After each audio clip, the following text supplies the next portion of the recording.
અનફોડ એટલે અનનોટ અઘરો, એમાં ખાંડે નાનું થવું પડે, લોટે નાનું થવું પડે, ગીતો આમે લીકવી છે એટલે બધા નાના થાય તો લાડુ બને. 100 વાતની એક જ વાત, તો એ લાડુ બને.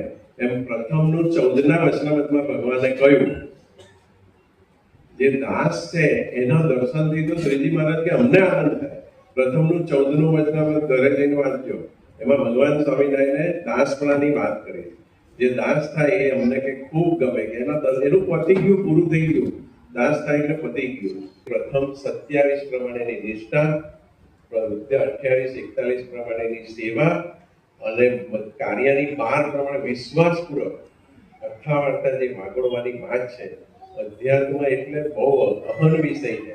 જેમ જેમ આપણે વાગોડીશું, જેમ જેમ વાગોડીશું, 5 ટકારે ભગવાન હાજર રહે. આરતીમાં, થાળમાં, સભા ટાઈમે, તમે ગુણાનુવાદ ગાતા હોય ત્યારે, અને કીર્તન ભક્તિમાં, મોરારી બાપુ કે જ્યાં રામકથા થતી હોય ત્યાં હનુમાનજી હોય જ.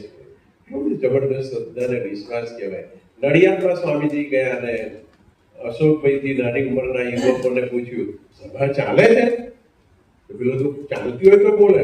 અહીં હું દર સભામાં કોઈ આવતું નથી, એવા ગુરુવરી જાવડી જયારે આપણને મળે. અઠવાડિયે સભા ચાલવી કરી, મોરા મનના માનવીને રસ્તો જડતો નથી, અડગ મનના માનવીને હિમાલય નડતો નથી. એટલે સૌના વિચાર ગ્રહણ કરવાના.